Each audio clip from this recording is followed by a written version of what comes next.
देश का मिजाज नॉर्थ। नमस्कार, लेट्स माइक देश का मिजाज और खबरें नॉर्थ से। उत्तर प्रदेश सरकार की ओर से वित्तीय वर्ष 2026-27 का बजट आज विधानसभा में पेश किया गया। बजट में युवाओं और बेरोजगारों को लेकर कई प्रावधान किए गए हैं। वित्तीय वर्ष में सरकार 40 लाख युवाओं को टैबलेट बांटने का लक्ष्य लेकर चल रही है। इसको लेकर बजट में प्रावधान किए गए हैं। सरकार प्रदेश में युवाओं के लिए रोजगार के नए अवसर पैदा करेगी। बजट पेश करते हुए वित्त मंत्री सुरेश खन्ना ने कहा है कि कौशल विकास मिशन में 9 लाख युवाओं को रोजगार के अवसर प्रदान किए गए हैं। पुलिस में 2 लाख से अधिक भर्तियां हुई हैं। वित्त मंत्री ने कहा है कि रोजगार बढ़ाना हमारी प्राथमिकता है। अब राष्ट्रगान जनगण मन की तरह वंदे मातरम भी अनिवार्य हो गया है। वंदे मातरम को लेकर नया नियम आया है। इसके तहत अब वंदे मातरम को राष्ट्रगान से पहले गाया जाएगा। इस दौरान खड़े रहना जरूरी है। हर सरकारी कार्यक्रम में यह अनिवार्य तौर पर गाया जाएगा। गृह मंत्रालय ने 10 पन्नों का विस्तृत दिशा निर्देश जारी किया है। सरकारी कार्यक्रमों में पहले 2 अंतरे नहीं बल्कि पूरे 6 अंतरे में वंदे मातरम गाया जाएगा या बजेगा।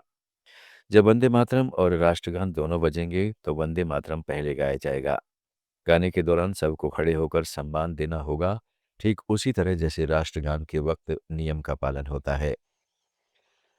दिल्ली में बढ़ते गुमशुदगी के मामलों को लेकर दिल्ली हाई कोर्ट ने केंद्र सरकार, दिल्ली सरकार और Delhi police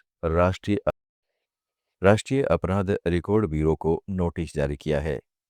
chief justice Devendra Kumar Upadhyay की अध्यक्षता वाली खंडपीठ ने लापता व्यक्तियों की बढ़ती जा रही संख्या पर चिंता जताते हुए जनहित याचिका पर सुनवाई के दौरान संबंधित विभाग के अधिकारियों से 1 सप्ताह के भीतर हल्फनामा दाखिल कर जवाब देने को कहा है। मामले की अगली सुनवाई 18 फरवरी को होगी। याचिका में बताया गया है कि राजधानी में बीते 1 महीने में 800 से अधिक लोगों के लापता हुए हैं।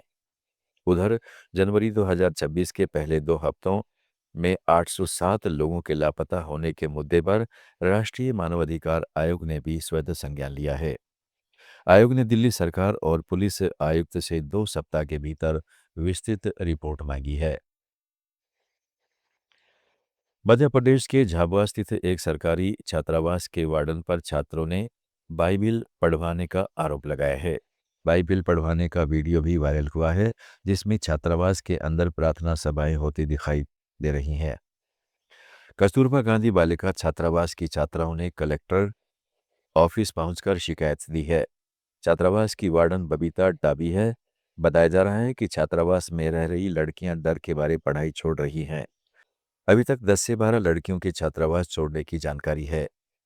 छात्रावास में 150 से 200 लड़कियां रहती हैं। छात्राओं ने कलेक्टर को दी शिकायत में वार्डन को तुरंत सस्पेंड करने की मांग की है।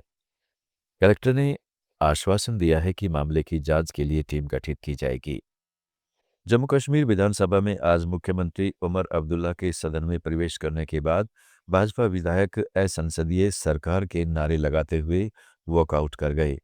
भाजपा विधायक मुख्यमंत्री उमर अब्दुल्ला से कल सदन में उनके भाषण के दौरान उन पर की गई टिप्पणी के लिए माफी की मांग कर रहे थे। भाजपा विधायकों के वॉकआउट पर विपक्ष के विधायक सुनील शर्मा ने कहा, वे विधानसभा में दुर्व्यवहार नहीं कर सकते। हमारा दुर्भाग्य है कि स्पीकर भी पक्षपाती है। भाजपा मुख्यमंत्री से माफी की मांग जारी रखेगी। वॉकआउट किया, क्या कहें? मुझे शर्म आ रही है कि जिस सदन में इस प्रकार का नेता हो, सदन नेता हो और चीफ मिनिस्टर हो एक प्रदेश का, शेख मोहम्मद अब्दुल्ला के खानदान में पैदा होना एक सर्टिफिकेट मिलती है कि वो बदतमीजी करेगा। बदतमीजी अंदर करो, सदन में नहीं करो, क्योंकि सदन पूरे जम्मू कश्मीर को रिप्रेजेंट। देश का मिजाज में फिलहाल इतना ही। जुड़े रहिएगा लेट्स माइक के साथ। आप सुन रहे थे let's make more than radio. Follow कीजिए हमें हमारे सोशल मीडिया प्लेटफॉर्म्स पर। It's time for news. It's time for More Than Radio.